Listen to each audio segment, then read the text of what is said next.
Hey, welcome to Tent Talk, the Farmers Market podcast. This show is all about farmers markets, how to increase your market business success, and in the current climate, how to maximize safety while providing people with fresh food. Whether you're a farmers market manager or a farmer or food producer selling at farmers markets, this is the podcast for you. On today's episode of Tent Talk, we're celebrating National Farmers Market Week 2020 and talking about increasing food security and farmers market sales in these interesting times by accepting SNAP EBT at farmers markets. Remember, farmers markets are essential. Hey everyone, I'm one of your hosts, Bridget Myers, and I've spent years as a farmers market manager, and I'm the education coordinator at Farmers Market Pros. And I'm Kat Fields-White, still an active farmers market manager and director of San Diego Markets, founder of Farmers Market Pros, and host of the online Farmers Market Pros community. And I'm co-host Justine Marzoni-Mead, Tent Talk producer, former farmers market vendor, and now info booth lady for San Diego Markets. Wonderful.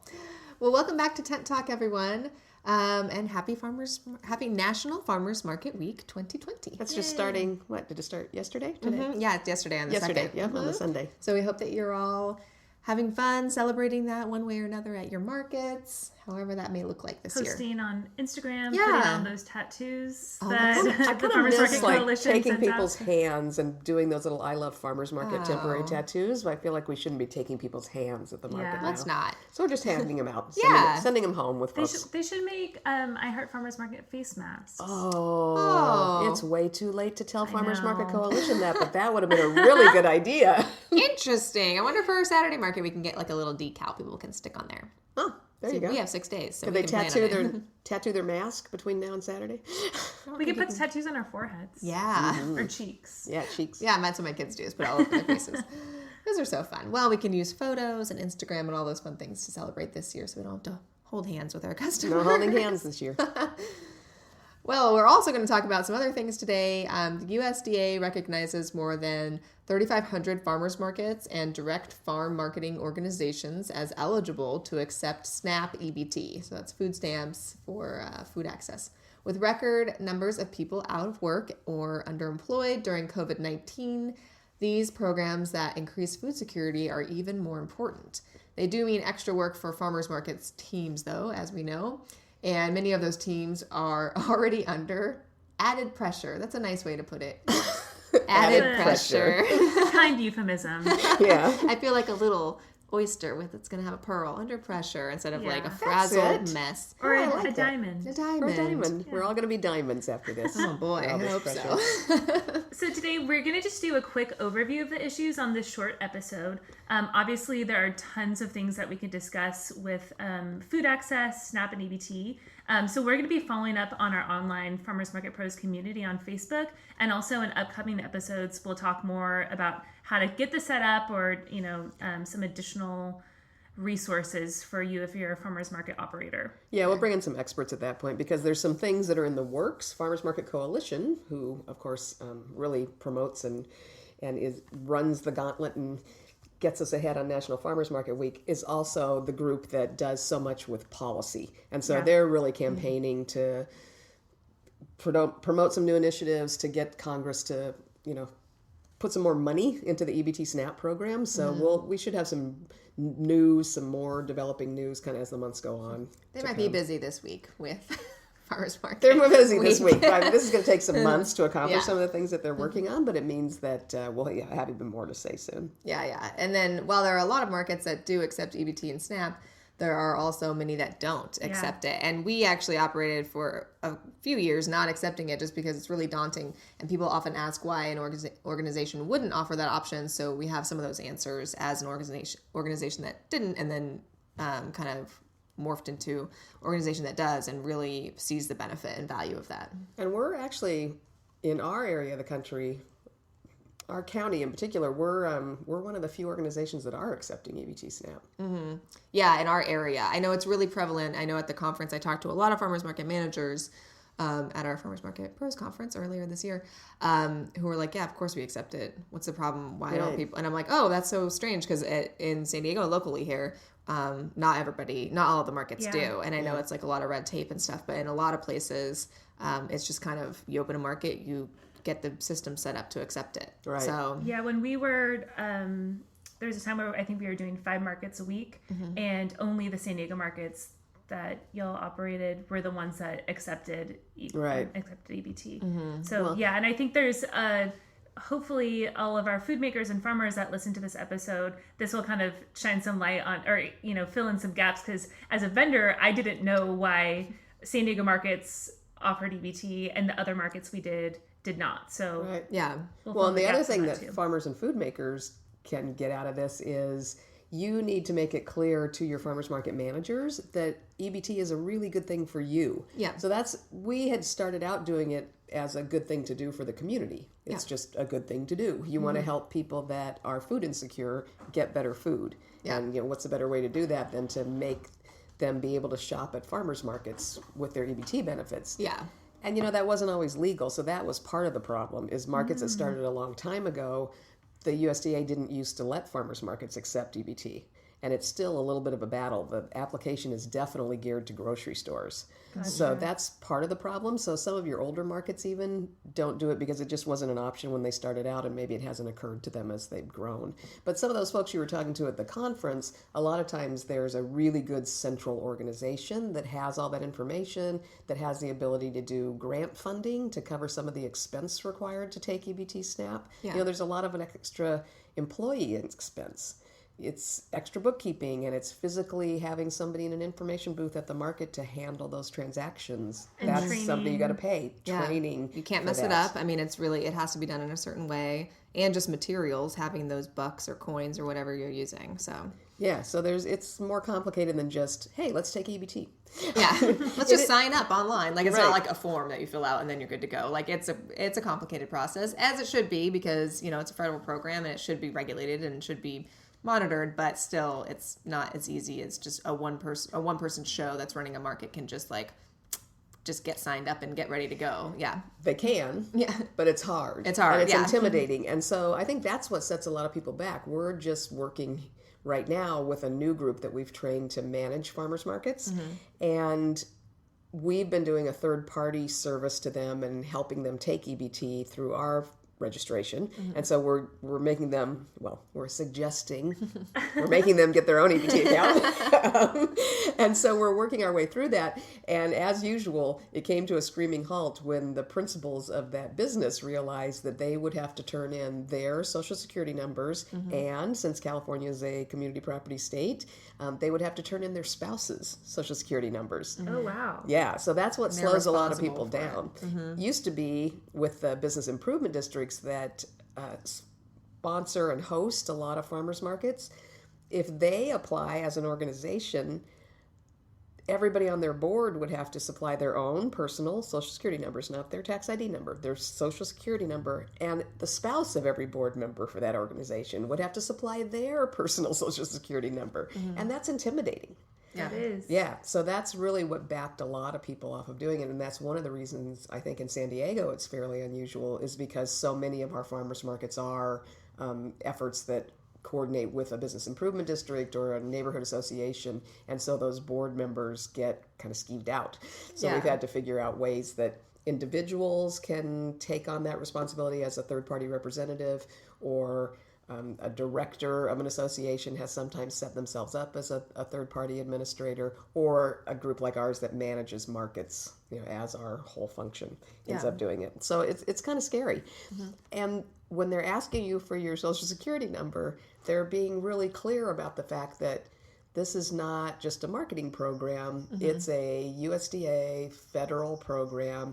You have civil and criminal penalties for managing these things wrong. Yeah. Because food stamp fraud is something that, many people on at least one side of the aisle consider a major threat, that there would be people that take advantage of the food stamp system. And certainly there have been some people that have done that and committed some fraud. But there seems to be, in my opinion, a little bit more excitement and worry about this than the actions have actually justified. But I know that it happens. And so when you're taking responsibility for this, when you're filling out that application, you're putting your signature on it, you're putting yourself at risk for the level of liability that you have. Then you get really serious about wanting to make sure that all of your staff And sometimes all of your volunteers, if you're doing a big volunteer organization, you need to make sure that all those people realize that those little wooden coins or those little bookmark looking script things are, number one, just like cash. Yeah, so they they're going to come out. something. Yeah, Yeah, they represent it's not something. I know monopoly they money. look fun. Yeah. But they actually, it's just like having a bag full of dollar bills Yeah. that somebody should be paying attention to and keeping really secure. And it's almost worse than if it was a bag of dollar bills, because not only is it money that can be used to buy things, and then your farmers and vendors are going to come redeem, so it's going to come out of your pocket, the pocket of the organization, but it's also a level of exposure in terms of liability and fraud. So not only if somebody picks up that bag and walks away and uses it, have they just stolen money, they've also used food stamps fraudulently, and you're responsible for that as the person that's signed on that dotted line, and so you've now abetted fraud. Yeah. And boy, story isn't going well. We're probably talking people out of taking EBT, which was not my intention. But Sorry, we're very in the lead. Happy National Farmers Market Week, everybody. But yeah, it's really tough to sometimes get the level of importance of all that across to staff members and certainly volunteers who just come in to work at a happy, pretty colorful farmers market. As we know. Yeah. Yeah. So there's that. So that's why some organizations don't do it, but it's so important that when you manage all that against the benefits, we think it's really important to take it. It's really good that people can get healthy food. So many convenience stores are authorized to take food stamps. Yeah. Where you can go in and buy processed food, and you can buy chips and what have you, but you can't get healthy, fresh produce, nutrient-dense food. Yeah. And right now, especially with all the health issues out there, people need that healthy food. Yeah, they need the option too. I mean, if you're dependent on food stamps to feed yourself and your family, you should be able to have the option you can buy your processed food, or you can have the option to buy fresh ingredients that are locally grown. I feel like that's like a right that they should have. And so giving access to people to come to farmers markets and buy the food there, I think, is really important. Yeah, in the last couple months since COVID, at the farmers market, Little Italy farmers market, we've had so many more people coming with their food stamps in EBT cards, and also a lot of working at the info booth, talking to people, a lot of new people using EBT, and also we've gotten a lot of new shoppers saying that, hey, I usually go to this farmer's market on the weekend or this day of the week, but they don't offer this. So, if you're a market manager who maybe has a lot of competition in your county or area, and you're kind of looking, maybe you're a Saturday market and there's a couple other Saturday markets in your area, and you're finding, trying to find a way to get new customers, this may be an opportunity. Get new vendors that want to participate, then this could be a great opportunity for you to stand out among similar markets on the same day of the week. Well, it really came to my attention when I went to a conference that was smart enough. I think it was the Washington State Farmers Market Association conference.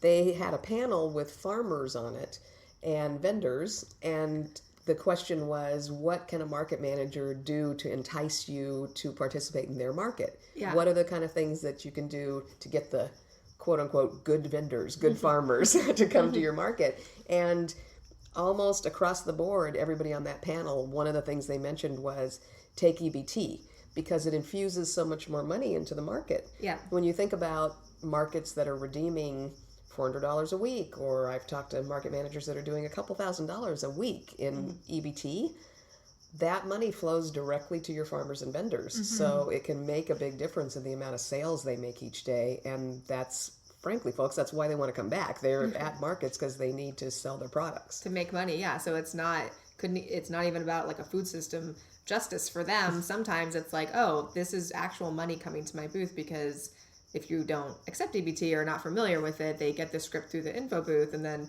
they'll use the bucks at your booth to purchase your items, and then those bucks just get bought back from the market manager, and Dollar for dollar. It doesn't cost you anything to accept them as a farmer or vendor. So, or as a market manager, it doesn't cost you anything. Like, there's not a fee to accept it. It does cost you, like we discussed, time and effort and printing those tokens and kind of tracking all that stuff. So it does cost you the time, but I think the rewards that it gives you on the other end is that your farmers and vendors get these extra sales, and then you have higher farmer and vendor retention. Exactly. Because they're doing that. Yeah. And just more shoppers in the street enjoying the fresh food and vegetables that they can get there. So I think it's important to... As a vendor, it's definitely, you realize that when you're vending at a market that does offer EBT and SNAP benefits, that you just get more customers because people that maybe, we were selling $10 hot sauce. And if you're in a position where you have a very limited weekly budget for groceries,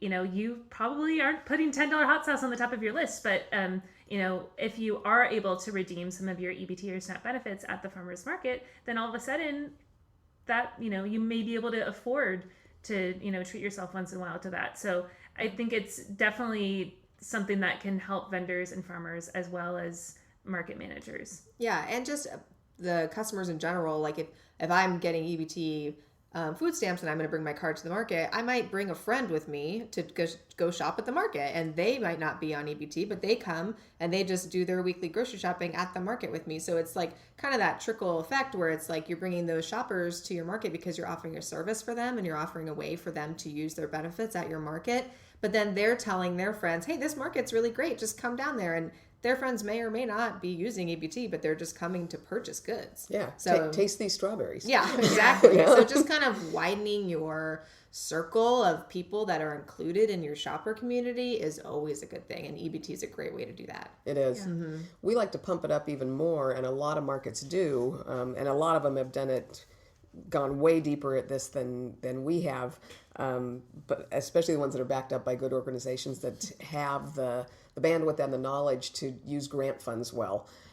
Market match programs, and they call it a variety of different things in different areas of the country. Here, the big one is market match, and a lot of this came out of Gus Shoemaker, who really was the driving force back east and got the nutrition incentive program going. It used to be called the Food Insecurity Nutrition Incentive Program, FINI. So you could apply for FINI grants that would help you give market match to people that came to use their EBT at your market. You could give them additional funds that came from another source, didn't get deducted from their EBT allowance, that they would spend just for fruits and vegetables. Yep. So it was great. It was a way to shift some of that purchasing power just to farmers and get just really nutrient-dense fresh fruits and vegetables into the hands of those folks that were food insecure. And now, since Gus died a couple of years ago, he was really an inspirational guy. Met him once. I'm going to throw that out there. I'm a famous thing. I've met Gus Shoemaker and actually sat and chatted with him. But he was really an inspiration. And so now, what used to be called FINI is called GusNIP. So it's the Gus Shoemaker Nutrition Incentive Program. That's kind of cool. It was really a big part of his life's work. And this year, the government has allotted $41.5 million in fiscal 2020 to increase food security by offering various grants for market match programs. Mm-hmm. That sounds like a lot of money, but if you think about the really crazy big sums in the billions that we spend on some other things, I think we should all be supporting. Yeah, right. We should all be supporting Farmers Market Coalition and all the other efforts to get more money allotted to that. This is such a relatively simple program to administer that increases food security and nutritional density to people who are food insecure, just with not a lot of trouble to the government. And it's such like a double layer too, because it's not like just a cash handout to farmers, which is never a bad thing. But I would be in favor of if they wanted to do that. But you're helping people who are food insecure eat healthy, which increases their health, which keeps healthcare costs low, right? And then also ends up giving farmers cash. Yeah, helping small businesses and keeping that money locally. Yeah, exactly. It's just there's so much good that comes out of this relatively simple to administer program. Yeah. That we definitely, anytime Farmers Market Coalition does a call or anybody else does a call to your local food system group or your state association about please sign this letter, please sign that letter. Because anything we can do to increase the funds that goes into this program, and Bridget, you're right, it affects so much more. It lowers healthcare costs in the country. It just, it does so many good things with a relatively small amount of effort when you feed people better. Not to mention keeping people employed like market management teams, because the more vendors and farmers that can stay in the market and participate in the market and pay that market fee, the more your market can sustain a long-term kind of healthy goal of staying afloat and keeping your market management team employed. Exactly. So it's just really like across the board can really Huge help. spider web. All those roots go into so many things when you start, helping people eat better. Yeah. And a lot of people who are on food stamps are only on it temporarily. Yeah. Mm-hmm. So they'll be on food stamps during a bad period in life when they're unemployed for a while, or one of them is unemployed, or when the schools are closed, and so when there's a pandemic. when there's a pandemic, For example, a pandemic is happening. where people get furloughed and they can't work, and hopefully, even with the pandemic, it won't be forever. We're hoping that, right? Yes. And those folks, once they've developed that farmers market shopping habit, while they're on food stamps, while they're coming to the market because they know they can get a market match and they can get a little extra from their grocery budget funds to shop for food, then they become a person who's used to shopping for their groceries at farmers markets. And when they get through that bad period and they're not on food stamps anymore, they're still going to shop at farmers markets. So, and those healthy habits will extend into better, again, healthcare situations for your local community. So it's just really layered and layered and layered. And it keeps going. It's self-perpetuating. Kids that are brought up with parents who shop at farmers markets are going to be used to those flavors, and they're probably going to be farmers market shoppers. And they will shame their friends' parents who give them an apple with a barcode sticker on it, like my kids do. Sorry to my friends' parents, or my kids' friends' parents. And speaking of that too, people being on like short-term disability or being on food stamps for whatever reason, I do, because I'm usually the one in the booth kind of taking the food stamps and talking to people. A lot of people that come up are like embarrassed to be using their ABT card, or they want to explain why they're on it, just to me as a person who's swiping their card. And I've always trained our staff, and our staff has always been really magnificent about just being like, hey, welcome, thanks for coming to the farmer's market. Not like, oh, you're going to use your food stamps here, or like, what are you buying? Like that really expensive chocolate. Like just no shame and no... Just like, hey, you're making a good choice. You're bringing your EBT card to a place where you're supporting local businesses and local growers. And this is fantastic that you're here. And like, how can I help you? And what questions do you have?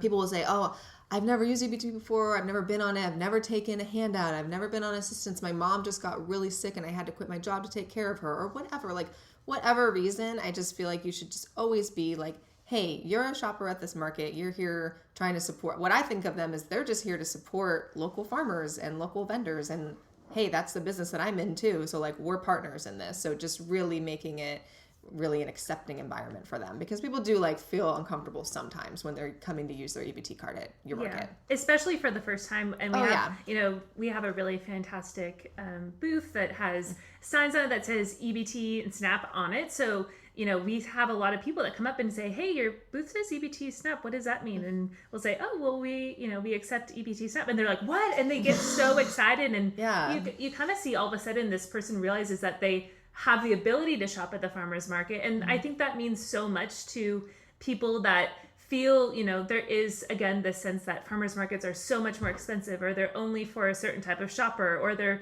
there is... That they're a privilege or a luxury instead of... is this classist undertone of like, oh, well, I'm not the type of person that it can shop at a farmer's market. And when, people that are using SNAP benefits realize that this is for them too, there really is this beautiful moment of like, you have a new farmer's market shopper. And like, that's a really beautiful thing. So if you do offer SNAP benefits, make sure that you're telling people that you do. It doesn't have to be this secret thing that only insiders know. Like, tell people, have a big sign, put it on your info booth, or promote it on social media. Let people know that, especially right now during COVID, when going to the grocery store is such a nightmare, let people know that they can, instead of going to Ralph's or whatever to get the things that they need, that the farmer's market, they can get what they need there as well. And shop in a safe environment, and like, we are an essential business, so we offer these essential services. Right. Period. Yeah. And training your staff is only part of it. You also have to train your farmers and vendors, especially when you're first starting out taking EBT. You really need to make sure that they're behind it, that they realize it's not going to cost them anything. I will honestly say, when we first started taking EBT, we had especially some farmers who are kind of rugged, self-supporting, never take a handout, I'm pulling myself up by my bootstraps onto the tractor kind of guys that were a little judgy. Yeah. They not were. not the bulk of them, but some of them. They were, why are we taking food stamps, and people should just work for what they get. Like, I don't get on EBT to buy my food. Why are they? Or, hey, that person has a fancy phone, or what, just all the little comments that you get for that kind of stuff. And you have to explain, like, you never know what's going on in someone's life. Like, it's just not for us. That's not our position to be judging people to use it. And look, like, you're getting money for it, so this is increasing your sales. Yeah, you're getting more customers because of it. And I've seen people that have been regular EBT shoppers, and then all of a sudden they're not coming to the info booth for EBT. So for whatever reason, they're just not using EBT, but I still see them shopping and buying fruits and vegetables at the market. So it really does create that habit for them. Yeah, so that's a good reminder to your farmers and vendors that this person may just be going through a rough patch. You build a loyal customer, and they'll be here forever. Yeah. And it's not costing you anything. It's increasing your sales. So there's that too. Yeah. But there are some tricky things right now that haven't. It's always been a little bit of a challenge to take EBT, but it's definitely worth the effort. It's a little more challenging right now. Like, what isn't? So there's a lot of people concerned about just handling EBT tokens or script. And when I say a lot of people, I mean us and, all market staffs and vendors and what have you, that you're handling something that somebody else has touched. So and our pin pad and everything, having to take people's cards and swipe them. And there is some back and forth between shoppers that nowadays we have to be more sensitive to. Right. So for that, I would really suggest that you tune into the Farmers Market Pros community, the private group on Facebook, because there's been some really good tips in there from various market managers about how they're dealing with that. I mean, we're sanitizing our pin pad because, you have to punch your pin in, so everybody who's getting it has to touch it. Yeah. So we're using hand sanitizer and wipes and things to clean that up between customers. We're actually putting all of our EBT script in envelopes. I know people that are putting their tokens in little bags. There's folks that are airing out all the script or all the tokens for 72 hours before they count them at the end of the market so that they don't have to touch them right after somebody else has touched them, since we're all still, science is not entirely clear with us how long things stay on various surfaces. What are the rules? No one knows. No one knows. But just trying to be as careful as we can about taking it and putting any of our staff and volunteers and farmers and folks at risk when they're handling something. That's why we're going to contactless all other kinds of payment. Yeah. So there's that's complicated. And then the other thing that we're going to try and get more information on and get back to you on this. I know it's a big discussion right now. I know it's something that Farmers Market Coalition is working on really hard, is the EBT for online payments if you've moved your market to a situation where people do pre-orders online. Because then that gets to be tricky about you can't use your EBT card to pay online. Now, Congress has pushed through a way that you can use your EBT card to pay for Amazon purchases online. I wonder who is behind that. Yeah, so there's a couple of platforms where you can use an EBT card to pay for things online, but farmers markets so far is not one of them. And let's just all, if this was a video podcast, you could see us all making mad faces. Shaking our the mad emoji. So that's still a problem, but it is something that some people are working on the policy side, and we're going to see if we can figure that out. But it is a little bit tricky. I think you'll see in that Farmers Market Pro group that there's some managers and farmers market operators that are figuring out ways around that, whether it's, you order online and then you take some of the payment when they get to the market. There's a few ways that they're handling it. There's some workarounds. We haven't done that because we're not doing an online ordering system, but I know some people, some markets in different parts of the country are, and so you have to figure out how to manage that and still make those products available to EBT users. So keep an eye on our private Facebook group. Market managers are an extremely creative bunch, and there are workarounds coming on this, even as we're working on policy changes to fix it so that it's all under control. And there's a lot in the works. Besides that, there's also a big grant program coming up from another agency. And we're hoping that really adds to the FINI grants, to the GUSNIP grants, and adds a lot more money into the system where it's easier for markets to get grants to help cover their operations costs, the people that are doing the bookkeeping, and more stronger market match type programs where you can match some of those EBT funds with money that's coming from another source. We've always used sponsors for that at our markets. Mostly because I have an aversion to having to deal with grant paperwork. Sorry, shout out to Ecology Center up in Northern California that actually does a great job of helping California markets take market match. Instead, I've typically sold sponsorships at our markets so that we can fund our market match. sponsorship activations at markets are not a thing right now. We can't have anybody in the market that makes people linger to listen to information from our benevolent sponsors. So Southwest Airlines is not in the position to be doing sponsorships right now. That either. Yeah, so there's that.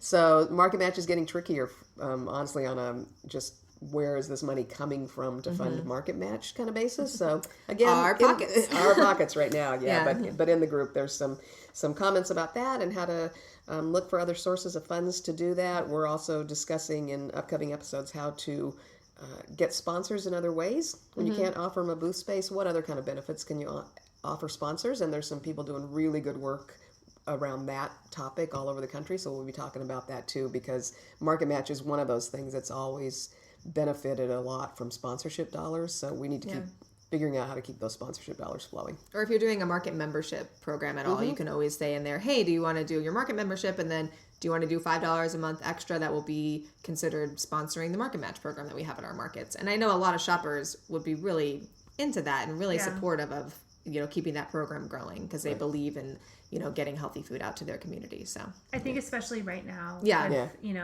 people are a lot more empathetic. The state of the world, the state of the country, people realizing that, we have to contribute to the world that we want to live in. And so it's like, if I can throw down $5 extra a month to make sure that somebody who's a bit more food insecure than I am can shop at the farmer's market. Yeah. And don't be afraid to ask that, because some people do have secure employment right now and they're willing to, help look around and help. Maybe they're probably going to look up and look around more now than ever and see who in my community needs help. Oh, this is a great way for me to support people in my own neighborhood who need, a little assistance during this time. And if I can provide it, I'd be happy to. So don't be afraid to ask. One of those silver linings is since we're all under some level of stress from this thing that affects all of us, no matter who we are, I think there's more empathy maybe. Yeah. People are looking up and realizing that we really are all in this world together. We need to work together. Sometimes maybe bigger groups in the country are not going to be taking care of you, but you can take care of your smaller pods. Where are you? Where do you live and who needs help in your community? So think globally, act locally. That's right. That's right. Yeah, that's right. I'll send you a pin with that. All right. Well, so again, just look into that EBT program, join that Farmers Market Pros community online to get more information. And then we will, on an upcoming episode, have someone on to talk more about the nuts and bolts and background stuff and from that end of it, so you can get the more information for that. We hope everyone's having a really great National Farmers Market Week, and you should people should tag us and tag Farmers Market Coalition and let us know how you're celebrating this week, if you're doing some sort of virtual activation or if you're just telling people at the market that it is National Farmers Market, if you're using some of those super helpful resources in the Farmers Market Coalition's toolkit. We'll again share the link to that toolkit in this episode notes that we post online. But make sure that let us know how you're celebrating this week. Yeah, for sure. I know even if your market was yesterday, you're at a Sunday market, you can celebrate all week by just posting stuff and kind of keeping that conversation alive. So it is August 2nd through the 8th is the official National Farmers Market Week, but we know that we celebrate farmers markets all year long. So keep that going. Week. Yeah, I think we'll just stretch it out some. Just stretch it out, and why not? That cricket is our fourth co-host today. Yeah, we have a cricket. It really has something to say about EBT. All right, y'all. Well, we will talk to you soon. Have a great week. Find us on social media this week, and we will see you next Monday. Or talk to you next Monday.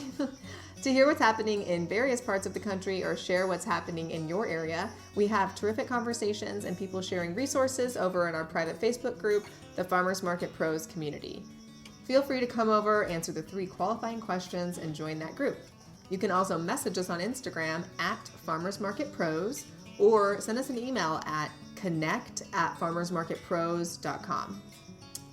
As always, thank you so much for listening to Tent Talk. We really appreciate all of your support and all of our great listeners. Please leave us a review on iTunes, Stitcher, or wherever you access our podcast. If you're listening on YouTube, give us a little thumbs up. Be sure that you subscribe on your podcast app or on YouTube, because that just helps, the algorithms and get us out into the world a little bit more, share with your friends or your farmers market community. We always really appreciate seeing people post and tag us and say, this is my favorite podcast. So please continue doing that. We really appreciate you guys, and don't miss the next episode. This podcast is produced by Farmers Market Pros, where passion meets profit. Today's episode was recorded and edited by Justine Marzoni Mead. Original music by David Mead. Thank you so much for listening.